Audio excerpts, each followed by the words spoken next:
Hello and welcome to the channel. This is the CBSE Class 9 English Language and Literature Lesson 6, Weathering the Storm in Ersama. In October 1999, a devastating cyclone hit Odisha, killing thousands and destroying villages. Prashant, a 19-year-old, was stuck on a rooftop with his friend's family for 2 days during the storm.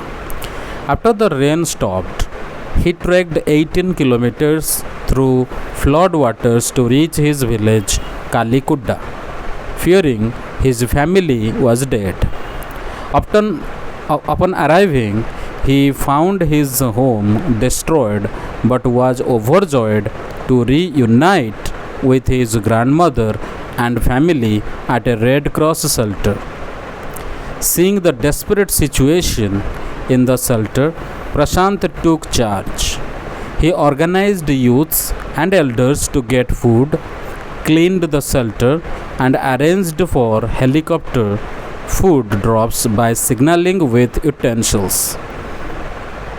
He also set up a shelter for orphaned children, encouraged women to work in a food for work program, and organized sports for kids to lift their spirits.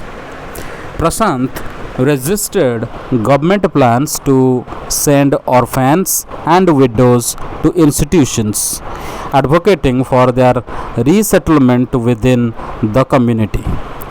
6 months later, his efforts helped heal the village grief and he became a beacon of hope.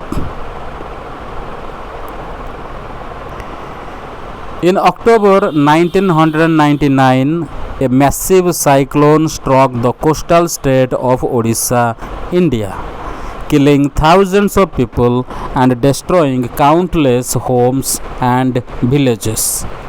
Prashant, a 19-year-old young man, was visiting a friend in Ersama, a town 18 kilometers from his village Kalikudda, when the storm hit. The cyclone brought terrifying winds of 350 km per hour and heavy rain that flooded the area. Prashant and his friend's family were trapped in a brick house as the water rose neck deep inside. Huge trees fell, some crashing onto their house, damaging the roof and walls.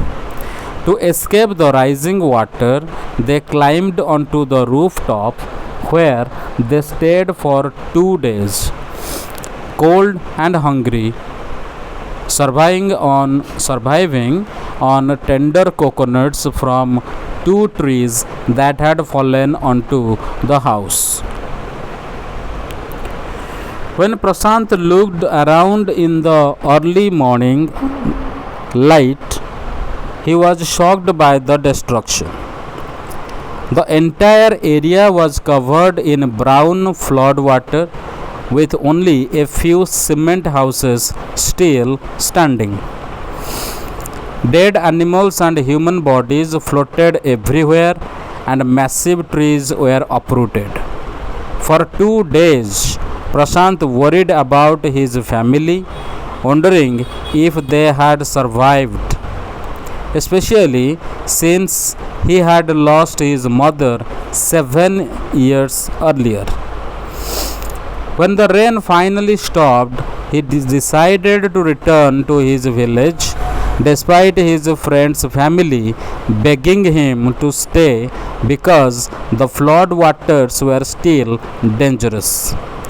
Prashant took a long stick to help him navigate the flooded path and began his 18-kilometer journey.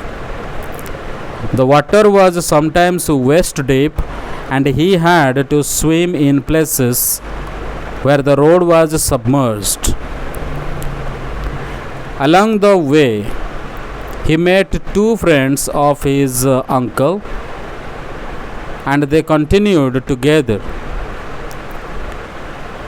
The journey was horrific as they had to push aside floating human and animal bodies.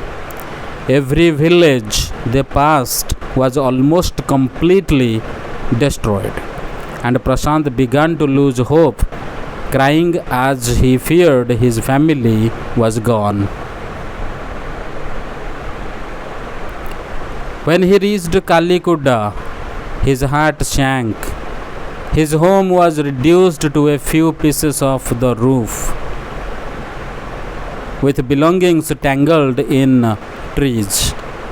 Desperate, he went to the Red Cross shelter in the village. There he saw his grandmother, weak but alive, who rushed to hug him. His brother, sister, uncles, and aunts were also there, and the reunion was emotional. They had thought he was dead, and he was overjoyed to find them alive. At the shelter, Prashant saw 2,500 people in desperate conditions. 86 people from the village had died, and all 96 houses were washed away. The survivors had been living on green coconuts for 4 days, but there wasn't enough food. Prashant, though only 19, took charge.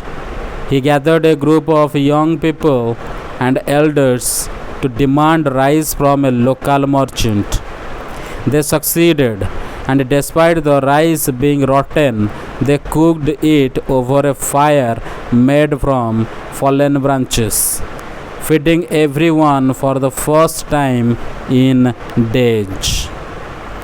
Prashant also organized volunteers to clean the shelter, removing filth and tending to the injured. On the fifth day, a military helicopter dropped food parcels but didn't return. Prashant had children lie on the ground with empty utensils on their stomachs to signal hunger to passing helicopters. This worked, and the helicopters began regularly dropping food and supplies. Prashant also created a shelter for orphaned children using polythene sheets and arranged for women to care for them while men gathered food and materials.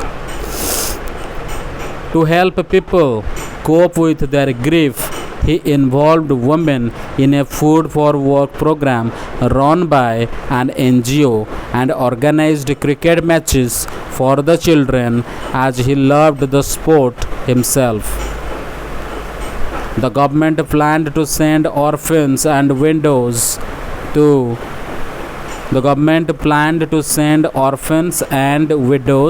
to institutions, but Prashant and his group opposed this, believing children needed love and widows should not face stigma.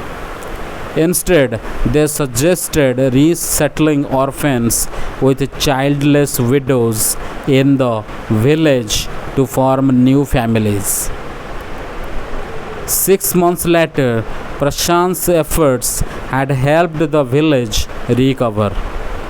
But focusing on helping others, he healed his own pain and became a source of hope for the widows and orphans of Kalikudda.